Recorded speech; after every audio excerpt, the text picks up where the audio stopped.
in person last time, my name is Stacy Mendoza, and I'm the Economic Development Manager here with the City of El Centro.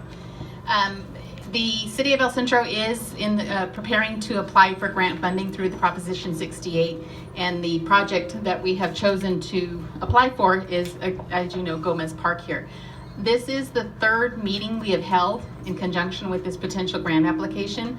The first one, a lot of you were here with us a few weeks ago, or about 3 weeks ago. And when we sat down and we kind of got your input of what kind of amenities and what kind of features it is that you wanted to see here at Gómez Park. Since then, we have held one other meeting. It was done virtually, and it was held online, and we got some additional input through there and provided additional input or information out to the public. It was similar to what we had here. It was just done virtually. It wasn't done in person. So we've also had online a survey. A lot of you took that survey last time here. We've also made it available online through SurveyMonkey. If any of you haven't taken the survey, I believe we have some copies available here. If not, if you take your phone and your camera and you scan our little QR code here, it'll take you directly to the SurveyMonkey so that you can take it. It's a very simple, short question, a few questions about the park. So again, for those of you who weren't here last time, to introduce the staff, we have Javier Villaverde, who is our Community Development Inspector, and he is the one that has prepared this awesome preliminary design that you have out in front of you. And then we also have Patricia Ureña, who is our Recreation Supervisor. I always get that mixed up. And then we have Bianca and Susanna from the Economic Development Office that's helping us through this process. I wanted to say welcome and congratulations to our newest council member, Martha Cardenas Singh, and welcome and thank you to Council Member Tomas Oliva for joining us. And I'm not sure, I don't see any of the other ones, the council members here. And lastly, our boss and our leader and the driving force behind this application is our director, Adriana Nava. Thank you guys for coming today, She's you guys. our Director of Community Services. What we have done is we have taken the information that we received from the public through the surveys and our first two meetings that we've had, and Javier took all that information and he put it in his brain and he came up with what you have in front of you. He's taken basically the size of the park and tried to incorporate everything that he could that the public wanted to see here. And I think he deserves kudos for that because I think he's done an awesome job on it. I love the way that the layout of this is. So basically what we're going to do right now is I'm going to hand the mic over to Javier. He's going to go through all the features that were requested and where they're showing up here and the uses of them and some potential, the design and everything. And then we're going to let you provide your comments, and we also have provided the books out here because now that we know what types of suggested features of what's going to go in this park, we want you to provide input.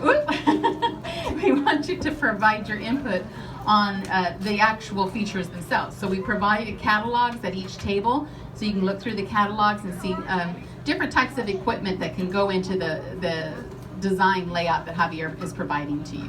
And at the end, we did provide sticky notes that you can put in the books when you make your selections or you find something you like. Please, if there's any notes that you'd like to leave us, feel free to write a little note, leave it on our board, and we will be collecting these at the end, and that way if you have any additional input, we can take that additional input and still continue to incorporate into this. This is a preliminary design, and after today's meeting, Javier will be taking this design and any additional information that you provide in today, such as your selections, and he's going to begin coming up with the final concept.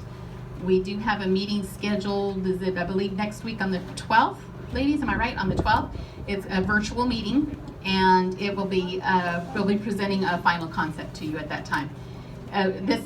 Throughout this whole process, we're going to continue taking your input. Don't think just because we have a preliminary design in front of you today that that's it, and there's no more chances to have your voice be heard. We want to continue leaving that open line of communication. You can contact the economic development staff, you can contact Parks and Recreation staff, you can contact the city's Facebook pages. If you see something that we maybe missed or something you thought of that you hadn't thought of before, please continue to communicate with us and get that information to us. So again, I'm going to go ahead and turn the microphone over to Javier, and he's going to go through the design and let you know what's on that design.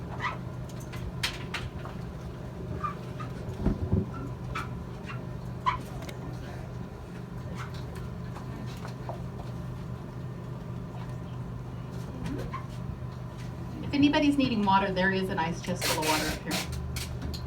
Sorry.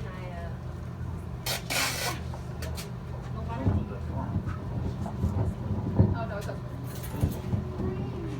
She asked for it to come to my information first.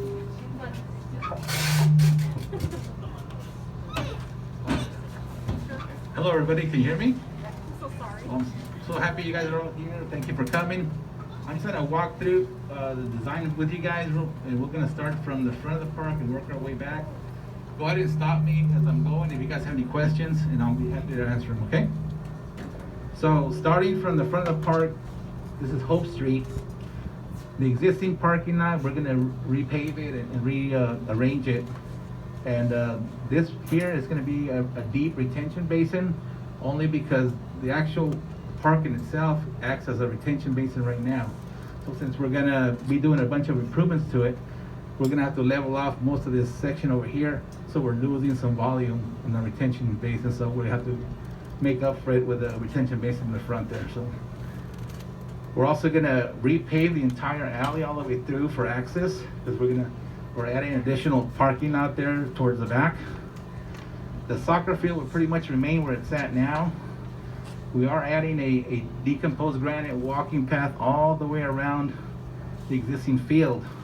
And these little gray stations here are adult fitness stations for older adults and for ADA accessible adults as well.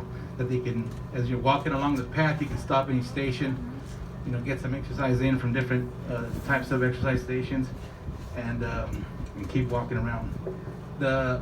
Each table should have a little booklet or pamphlet, and in that pamphlet, I think we have an example of each feature that's on the site plan, so you can kind of follow along, so you get an idea of what these stations look like, what the walking path will look like, etc. Okay? As we go to the second parking lot here off the alley, this big square here that you see here, we're proposing to install 2 multi-sport courts, where each one will have a full-length basketball court, volleyball, tennis, and pickleball. So they already come with all the lines drawn out, and the equipment will be stored in a storage room in the restroom facility, and we can rent those out as people want to play volleyball or tennis or pickleball or what have you. So, and you'll have, of course, lighting for that, so you can use it at nighttime as well. And it'll be fenced off all the way around, so keep all the balls and stuff inside. Okay. As we come into the park here, this little rectangular area, it's a fitness exercise area for 13-year-olds on up to young adults.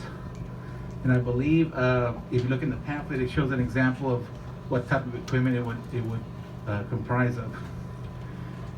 Down here at the bottom, we're gonna propose a small little pavilion, like a small little amphitheater, if you will, a small one. Okay, so people can have little gatherings, small concerts, meetings and whatnot to the public. And working our way down, there's several areas for play equipment.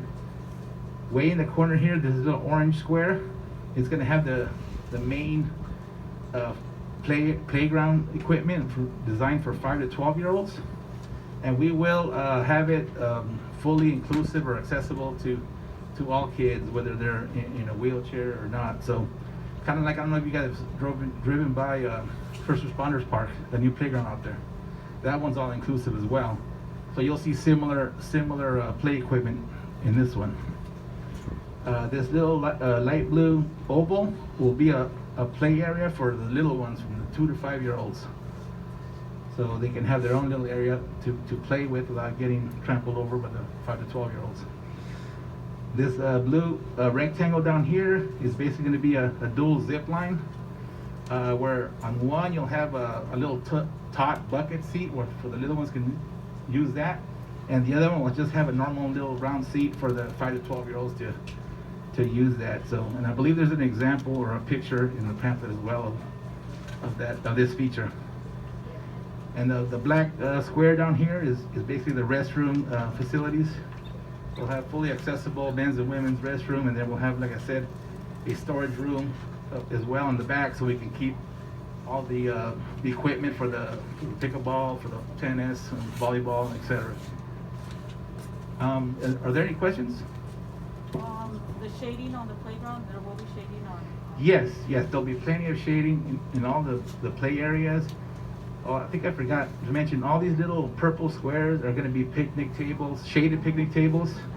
We also have a bunch of little benches, if you can make them out, they're kind of small. A bunch of little benches and trash and recycling receptacles throughout the park. And of course, we're gonna have lighting throughout the park. We're gonna have field lighting, the court lighting, security night lighting, pathway lighting, you name it, it's gonna be lit up pretty good. So so it can be utilized at night, especially during these times when it gets dark at 4:30. It's still early, so. Any questions? Yes. The hours of the park will have to be decided. Usually, director and council decide hours, park hours. So. What time do you want?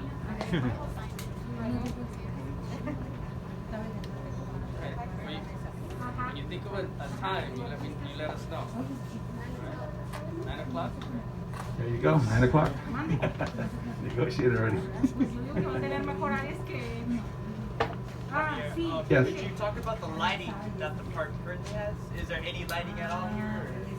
I think there's a little bit of lighting. I think just back here, you have these security lights back here.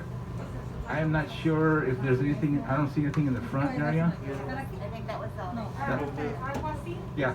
So really, honestly, right now there's really not much lighting other than these lights we have back here. So it's unfortunately like at nighttime most people won't use it because it's just dark, too dark. Yeah.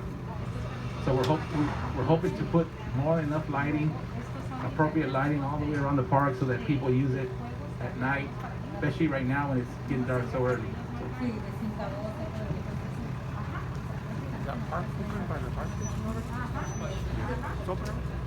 Any more questions?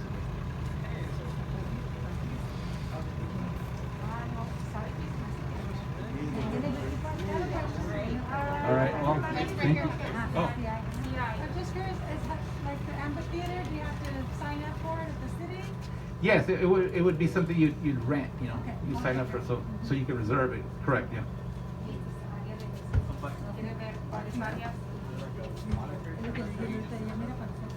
That would have to be up to city officials. On the Ramada area, are we still going to be putting in like the barbecue pits or? Yes, well, that was one thing that several people mentioned that they wanted is not only picnic areas but also with barbecue grills and stuff. So yeah, that was one item for sure that was requested. In some other cities, they have different types of barbecue grills because if you look at this, people come and use them and then they don't throw their trash away. Where they're able to, once it's done, I think the grill has the ability to just throw all the charcoal out. Yeah, I've seen like where they have like this round, I guess containers, if you will, for charcoal, where once you're done barbecuing, you can put all your used coals in there, so that it makes it easier for us to come later on and pick or clean that stuff up. So you don't just leave it on top on the grill itself for the next person. Yeah, that's something I think people are gonna say, but they leave them dirty. I think that's part of the reason we reserve them, so that we know that we're gonna clean them after they finish using them. Yeah, definitely.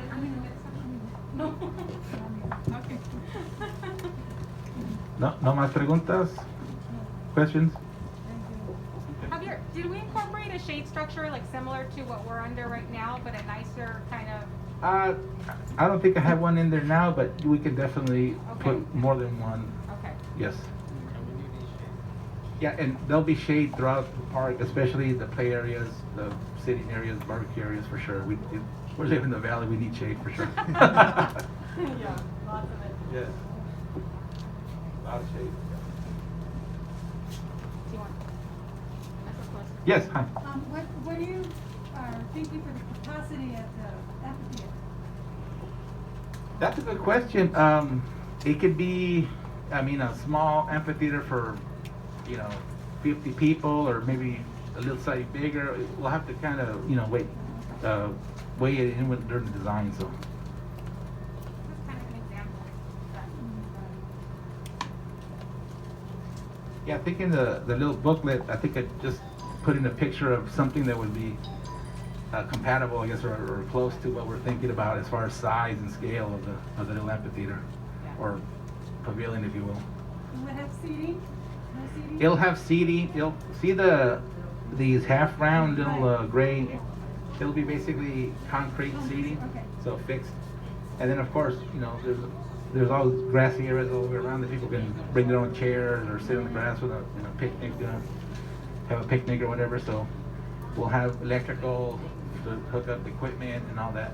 Maybe even some lighting underneath the amphitheater. So when you guys, if you come at night, you can still have get-togethers or a little band or whatever. Still use it. So. Just so you all know, some of the things that staff has to consider whenever Javier is preparing these designs, not only are we working under a maximum application amount of 8.5 million, we're trying to get as much as we